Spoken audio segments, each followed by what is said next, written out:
کارکنان اس کی اپنی جماعت ہے سر. کون سی؟ آج کل عوامی ایکشن کمیٹی ہے. ایکشن کمیٹی جو ہے وہ تو سارے دوست برملا کہتے ہیں نا کہ ہمارا سیاست سے کوئی تعلق نہیں ہے. وہ تو کمال کی دنیا ہے نا. یاد کرایا آپ نے عوامی ایکشن کمیٹی سے. آج میں وہ ایک کلپ سن رہا تھا شوکت امیر صاحب کا. کمال کا انسان ہے ویسے. وہ کیا ہے، جھوٹ بولا ہے تو اس پر قائم بھی رہو ظفر، آدمی کو صاحب کردار ہونا چاہیے. رات کو انہوں نے ایک نئی درفتنی چھوڑ دی ہے کہ جی وہ جو 3 روپے بجلی اور 2000 روپیہ من آٹا وہ حکومت واپس لینا چاہتی ہے. اچھا مزے کی بات کیا ہے کہ ان کو ہر وہ لغو قسم کا الہام ہوتا ہے جس کا حقیقت سے دور دور تک کا کوئی واسطہ نہیں ہوتا. کوئی خوف خدا کرو یار. کون سا زمانہ ہے، تم کس دنیا میں رہ رہے ہو؟ کہاں سے تم نے سنا ہے؟ ہاں خواہش کیا تھی کہ جس لیول کی سبسڈی دے دی گئی ہے اس میں سسٹم مینٹین نہیں کر پائے گا اپنے آپ کو. آپ نے دیکھا سابق وزراء اعظم کی بھی اور بہت سارے دوستوں کی یہ بیانات ہے جی کہ اکتوبر نومبر کا مہینہ کراس نہیں ہوگا، یہ سسٹم گر جائے گا. یہ کہاں سے پورا کریں گے؟ اچھا میرے تو بزرگ بھی پورا نہیں کر سکتے، کرنا کس نے ہے؟ انما الاعمال بالنیات. جب تک مالک کا کرم ہے رستے کھلتے ہیں، معجزاتی طور پر کھلتے ہیں. کسی ملازم کی کسی ماہ کی تنخواہ کم ہوئی ہے؟ کوئی ڈیولپمنٹ کا 1 روپیہ خرچ ہونے سے رہا ہو؟ کسی سڑک کی تعمیر و ترقی کا کام رک گیا ہو؟ کل مظفر آباد دشمنی پہ میں نے پونا گھنٹہ مکالمہ کیا ہے کہ یار مظفر آباد کا میں تاریخی دشمن ہوں. تو شام کو میرے وہ مہاجرین جموں کشمیر میں سے متعلق وزراء بیٹھے ہوئے تھے. انہوں نے کہا جناب کاش آپ مہاجرین کے ساتھ بھی اس طرح کی دشمنی کریں. کب شروع کریں گے؟ تو ریکویسٹ کیا ہے؟ تھوڑی دیر ریکویسٹ یہ ہے کہ آپ وہ درفتنی کیوں چھوڑتے ہیں جس سے صرف انتشار پیدا ہو. اچھا پھر ہماری چھوٹی چھوٹی انائیں ہیں. ہم چاہتے کیا ہیں؟ اپنے پاؤ گوشت کے لیے پوری ریاست کی بھینس قربان کر دیں. اس طرح ہوتا ہے. تاجروں کے حقوق کے تحفظ کی جنگ آپ سے لڑی نہیں جاتی. کبھی اتوار کی چھٹی کرنی ہے، کبھی اتوار کی چھٹی نہیں کرنی. اب آپ سارے صحافی حضرات ہیں، مالکان ہیں. صبح آپ کو کہا جائے جی یہ ریسکیو 1.22 ڈپارٹمنٹ آپ کی ذمہ داری میں شامل ہے جناب، فلاں جگہ آگ بجھانی ہے، فلاں جگہ ریسکیو کرنا ہے، فلاں جگہ دریا میں سے حادثہ ہو گیا ہے، ادھر جا کے اپنے ریسکیو کا کام کرنا ہے. آپ کہیں گے یہ جو کہنے والا ہے اس کا ذہنی توازن ٹھیک نہیں ہے.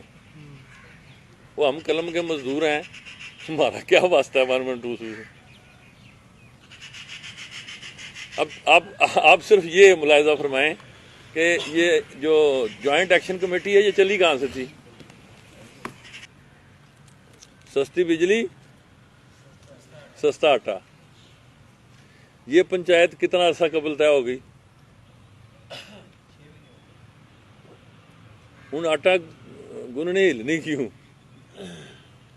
بھائی کس نے آپ کو یہ ٹیلی گرام دے دیا ہے کہ جی یہ سبسڈی ختم ہو رہی ہے، اور کون کر رہا ہے؟ مثلا آپ نے ہر اس بیانیے کو فروغ دینا ہے جس سے عوام کے ذہن پراگندہ ہوں اور حکومت کو آپ اس جعلی بیانیے سے دباؤ کا شکار کریں. تو اب تو 18 میں ہو گئے، اب سارے دوست مجھے جانتے ہیں. میں تو ذاتی سواری والا آدمی ہوں. آپ دعوے سے، گفتگو سے، مکالمے سے، منطق سے جان لے لیں، وسائل ایک طرف رکھیں. تقریب سے تو آپ حکومت کو 1 انچ نہیں ہلا سکتے. سیاسی کارکنوں میں جو بات کرنی ہے، جس چیز میں دلیل ہے جس میں اختلاف کی قوت ہے سر ماتھے پہ. مسئلہ آگے بڑھانے سے قبل ایک تو میں یہ وضاحت کر دوں کہ میری یہ خواہش تھی کہ AKNS کے سارے دوستوں کو AKNS کی تنظیم کے ذریعے یہاں گپ شپ کے لیے درخواست کی جائے، لیکن وہ راستوں کی بندش کی وجہ سے اور چوئی صاحب کی خودگی کی وجہ سے یہ سلسلہ چل نہیں پایا. ابھی وقت تھوڑا تھا، مجھے بھی پھر 1-2 دن میں جانا ہے، بقیہ آزاد کشمیر کے معاملات بھی دیکھنے سننے ہیں. تو ہم نے کہا چلیں اس کو 3 حصوں میں کر لیتے ہیں. ظفر آباد کے دوستوں کو زحمت نہ ہو، ان سے مظفر آباد گپ شپ لاب جائے، اسلام آباد کے اسلام آباد مل لیں گے، میرپور کوٹلی کے وہاں مل لیں گے. اچھا، اس مکالمے کا بنیادی مقصد جو ہے وہ محض ایک ہے کہ سوسائٹی کا وہ طبقہ جس کی نظر براہ راست مسائل پر ہے، جو سوسائٹی کا، معاشرے کا خوبصورت چہرہ بھی عوام کے سامنے رکھتا ہے اور بدصورت چہرہ بھی، لیکن ان کے اپنے کیا مسائل ہیں وہ بہت کم زیر بحث آتے ہیں. وہ دنیا کے بارے میں تو خبریت کے سارے پہلو سامنے رکھ دیتے ہیں، ان کی اذیت، دکھ یا احساس جو ہے اس نے کس طرف لگنا ہے، کیسے لگنا ہے، اس کا کوئی مشترکہ لایا عمل. تو آج میری آپ سے یہ درخواست ہوگی کہ ایک تو یہ جو آپ کا شعبہ ہے، میری یہ تجویز ہے، اس کی تائید اور حمایت اور اس کو مسترد کرنے کا 100% اختیارات آپ کے ہیں. اس مکالمے کو جنریٹ میں نے کر دیا ہے، آپ لوگ اپنی تنظیم پہ اس پر ڈسکشن کیجئے، آگے چلنے کا لائحہ عمل بناتے ہیں، کوئی کمیٹی تجویز کر دیجئے گا، وزارت اطلاعات کے دوست آپ لوگ بیٹھ جائیں. دیکھیں، اس معاشرے کی تباہی اور بربادی کا باعث ہے 2 نمبری. اب تنظیم آپ کی ہے، اس کی رکنیت بھی بحال آپ نے رکھنی ہے، ختم بھی آپ نے کرنی ہے، لیکن میرے پاس جو PID کا شعبہ ہے حکومت کا، اسے 100% پتا ہے کہ ڈمی کون سے اخبارات ہیں اور کون سے جرائد ہیں اور اصل کون سے ہیں. تو پہل کس کی ہے؟ آپ دوستوں کی.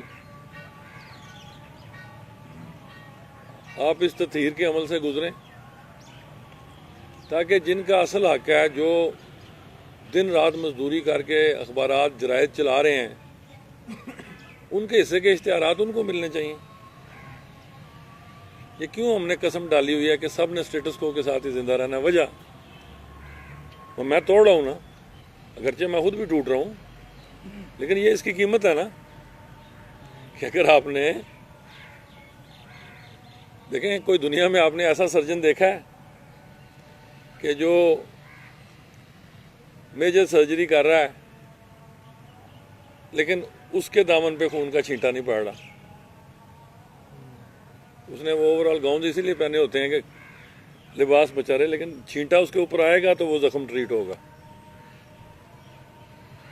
کب تک میں اور آپ سارے 2-3 نسلیں جوان ہو گئی اسٹیٹس کو میں زندہ ہیں؟ تو جو قلم کا حقیقی وارث ہے، اس کی نشو و نما اور فروغ کے لیے بنیادی طور پر مالکان کی تنظیم کو اور وزارت اطلاعات کو کوئی جوائنٹلی ٹاسک فورس بنانی چاہیے. اور یہ صرف اشتہارات کے لیے نہیں ہونا چاہیے، وہ تو آپ کی بقا کی بنیادی ضمانت ہے نا. ایک ضابطہ اخلاق بھی اس میں مرتب کر لیں. لکھیں نا جو کچھ لکھنا آپ نے، وہ روکتا ہے؟